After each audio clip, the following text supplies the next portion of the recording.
Assalamualaikum warahmatullahi wabarakatuh.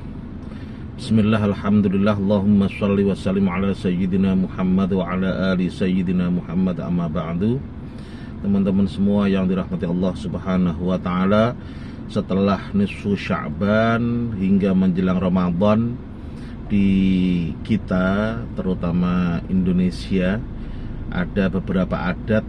Di antaranya adalah yang pertama ruwahan, yang kedua munggahan, dan yang ketiga ziarah kubur.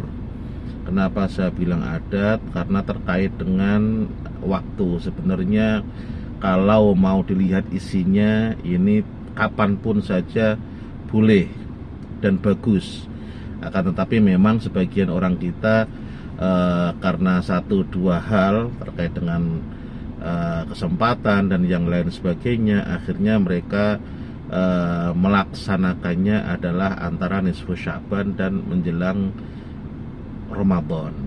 Dan ini saya yakin mereka tidak meyakini bahwa harus di waktu itu, akan tetapi karena memang kesempatannya ada di waktu-waktu itu, maka dengan hal tersebut tidak menjadikan sesuatu atau tidak membuat hal yang baru. Sekali lagi, ini hanya kesempatan saja. Kita coba bahas satu persatu, apa itu ruwahan, apa itu munggahan, apa itu ziarah kubur.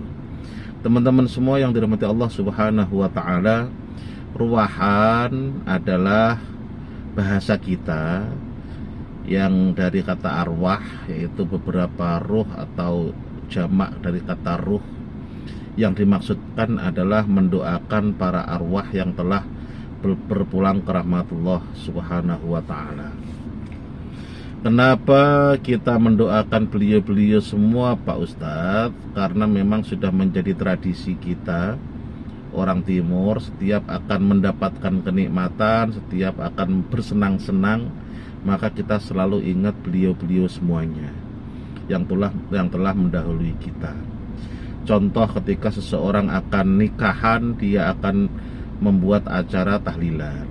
Ketika orang mau khitanan, orang tuanya akan membuat acara tahlilan atau mendoakan arwah. Ketika orang menempati rumah baru, dia juga akan mendoakan arwah atau tahlilan dan yang lain sebagainya. Intinya, saya ulangi lagi, setiap kita mau senang-senang, kita diajarkan oleh orang-orang tua kita terdahulu untuk ingat beliau-beliau yang sudah meninggal. Termasuk saat ketika kita mau mendapatkan Ramadan. Ingat jamaah yang dimuliakan Allah subhanahu wa ta'ala, mendapatkan Ramadan adalah hal yang sangat-sangat luar biasa. Bahkan Nabi sendiri sampai mengajarkan kepada kita untuk kita mendapatkan Ramadan, berdoa 2 bulan sebelumnya, Allahumma barik lana fi Rajab wa Sya'ban wa balighna Ramadan. Ya Allah, berkahi kami di Rajab dan Sya'ban, sampaikan usia kami hingga Ramadan. Sebegitunya pengen mendapatkan Ramadan sampai berdoa 2 bulan sebelumnya. Ini menunjukkan bahwa mendapatkan Ramadan adalah nikmat yang luar biasa. Belum lagi kalau kita menilik Ramadannya sendiri, yang mana pada saat Ramadan ibadah-ibadah dimudahkan oleh Allah subhanahu wa ta'ala, bahkan pahalanya dilipat gandakan oleh Allah subhanahu wa ta'ala. Ini juga satu hal yang sangat luar biasa yang menjadikan kita senang ketika akan mendapatkan Ramadan. Karena itu, kembali ke awal tadi, karena kita mau senang, maka kita ingat yang sudah berpulang ke rahmatullah, maka kita doakan beliau-beliau semua. Yang kedua, kenapa kita mendoakan beliau-beliau semuanya? Karena kalau seandainya mau disuruh milih kembali, mau nggak seandainya hidup lagi terus dapat Ramadan? Saya yakin semuanya pasti mau. Kenapa? Karena dia atau beliau-beliau semua yang sudah meninggal ini akhirnya bisa mendapatkan atau menambah amaliyah, menambah pahala dan yang lain sebagainya. Dan itulah yang dibutuhkan oleh orang setelah meninggal. Yang ketiga, ingat bahwa serajin apapun, sehebat apapun seseorang ketika di dunia, begitu beliau meninggal, beliau-beliau ini masih ada rasa menyesal. Kenapa?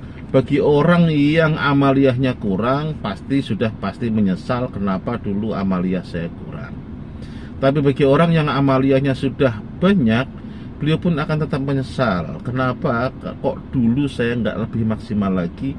Karena ternyata sebegitu hebatnya pahala ketika kita sudah melihatnya setelah kita wafat nanti.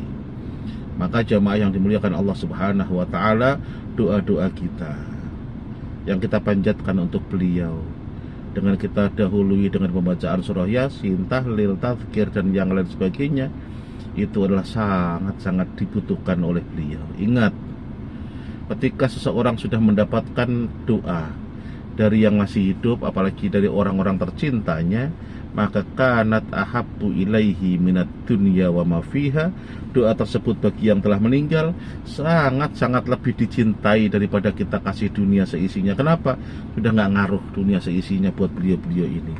Yang mengaruh adalah doa kita yang kita panjatkan untuk beliau-beliau semuanya. Karena itu teman-teman semuanya, ruahan di momen-momen menjelang Ramadan sangat-sangat baik, dan itu sangat-sangat manfaat untuk beliau yang sudah meninggal, dan juga menjadi bukti kita, bukti bir kita, bukti bakti kita kepada beliau-beliau yang sudah meninggal dengan doa-doa kita. Yang kedua, tentang munggahan. Munggahan sefaham saya adalah, mohon diingatkan kalau seandainya ada kesalahan, adalah kita berkumpul dalam acara makan-makan, nanti kita tutup dengan maaf-maafan. Makan-makan kita berkumpul dengan orang-orang yang setara, dengan saudara, teman, sahabat, teman kerja, dan semisalnya. Dan bagi orang-orang yang sudah sepuh, yang kurang pas seandainya kita ajak makan-makan, atau mungkin karena ada halangan, kita hantar kepada beliau-beliau, kita kasih beliau-beliau, kita kirim beliau makanan, baik makanan matang maupun makanan yang masih mentah dan sebagainya. Ini juga bentuk bir kita, bentuk kebaktian kita terhadap orang tua, bentuk kebaikan kita kepada beliau-beliau yang sudah sepuh, dan bentuk keakraban kita kepada sesama. Belum lagi nanti ketika kita tutup dengan maaf-maafan. Kenapa ditutup dengan maaf-maafan, Pak Ustadz? Ingat, kita sebagai manusia adalah tempatnya salah dan lupa. Mahallul khata' wan nisyan. Kita apalagi makhluk sosial yang berhubungan dengan sesama, hubungan sosial, pasti akan kesenggol yang namanya kesalahan, kekhilafan, dan yang lain sebagainya. Itulah yang perlu kita bersihkan menjelang Ramadan. Kita mungkin dengan Allah Subhanahu wa taala bisa tengah malam menangis bertaubat kepadanya, tetapi dengan sama manusia kita perlu dengan komunikasi, baik bertemu secara langsung maupun tidak langsung, untuk mendapatkan maaf dari mereka. Ingat teman-teman semuanya, dosa, baik dosa kepada Allah maupun dosa kepada sesama, adalah beban. Dan inilah yang menjadi seseorang berat untuk melaksanakan ketaatan atau menjalankan ibadah-ibadah yang diperlukan ketika seseorang tersebut bertumpuk-tumpuk dengan dosa. Karenanya dengan mengurangi dosa, syukur-syukur bisa membersihkan dosa kita baik kepada Allah maupun kepada sesama.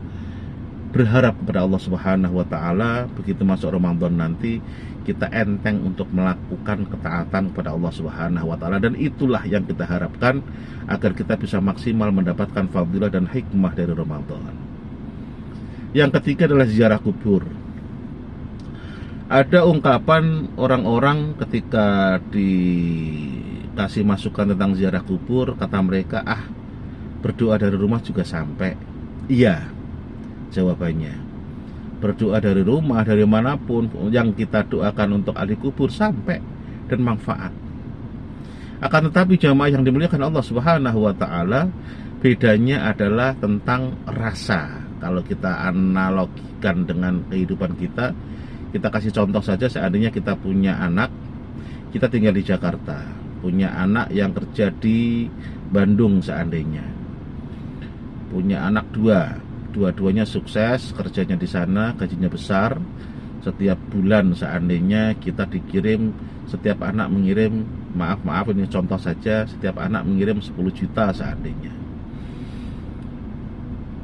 Kalau seandainya ngirim, yang satu ngirim via transfer, sampai nggak Pak Ustadz? Jawabannya sampai.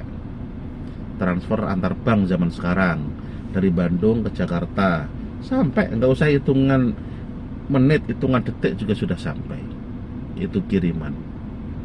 Akan tetapi jamaah yang dimuliakan Allah Subhanahu wa Ta'ala, ketika anak yang satunya lagi, dia dapat menyisihkan waktu karena memang bisa, bukan untuk karena dipaksakan, karena memang ada waktunya, dia pulang ke rumah kita di Jakarta dengan membawa anak istrinya. Bukan hanya itu, akan tapi dia juga memberikan 10 juta untuk kita setiap dia pulang sebulan sekali. Yang satu ngirim via transfer, yang satu ngirim langsung sebulan sekali dengan nominal yang sama, maaf 10 juta seandainya. Sebagai orang tua, kira-kira kita lebih bahagia yang mana? Saya yakin ketika kita dikasih hadiah oleh anak kita, walaupun via transfer, kita bahagia. Akan tetapi lebih bahagia lagi ketika anak kita ini bisa hadir di hadapan kita, apalagi membawa istri dan cucu kita, dan juga membawa hadiah 10 juta juga. Sebagai seorang ayah, ibu, atau orang tua, saya ulangi lagi, kita pasti lebih bahagia ketika hadiah tersebut diberikan secara langsung. Karena apa? Di samping kita mendapatkan manfaat hadiahnya, kita juga bisa bertemu dengan anak kita secara langsung. Itulah analogi ziarah kubur. Bagi yang di alam barzakh sana, ketika kita kirim doa dari manapun, sekali lagi, sampai dan bisa. Akan tetapi buat beliau lebih bahagia ketika kita mau memanjatkan doa untuk beliau ini langsung di hadapan beliau, atau bisa berziarah di kubur beliau, dengan catatan tidak merepotkan. Sebagai orang tua, saya juga yakin bapak ibu pasti nggak ingin merepotkan anak. Gampangnya begini, kalau ada waktu, ada kesempatan, dan tidak merepotkan, lebih bagus berziarah dan berdoa. Tapi kalau seandainya memang nggak ada waktu, nggak ada kesempatan, apalagi karena jarak yang terlalu jauh, yang terlalu mahal untuk transportnya, dan berat dan sebagainya, maka silahkan mendoakan dari manapun. Sekali lagi teman-teman semuanya, ruahan, munggahan, ziarah kubur adalah sesuatu yang baik, yang isinya baik. Walaupun kita lakukan untuk orang-orang timur ini menjelang Ramadan, saya husnudon tidak mengkhususkan waktu itu. Mereka semua tahu bahwa hal itu bisa dilakukan kapanpun. Akan tetapi memang untuk menjelang Ramadan ini momennya lebih dapat, situasinya mungkin lebih mendukung, dan itu asal meyakini itu, tidak mengkultuskan waktunya, tidak ada masalah di situ. Sekali lagi, semuanya adalah hal baik. Semoga ini menjadi pelajaran buat kita. Silahkan yang ada kesempatan, dikasih keluasan oleh Allah Subhanahu wa Ta'ala, baik rezeki, waktu, kesehatan, dan yang lain sebagainya, lakukan 3 hal ini.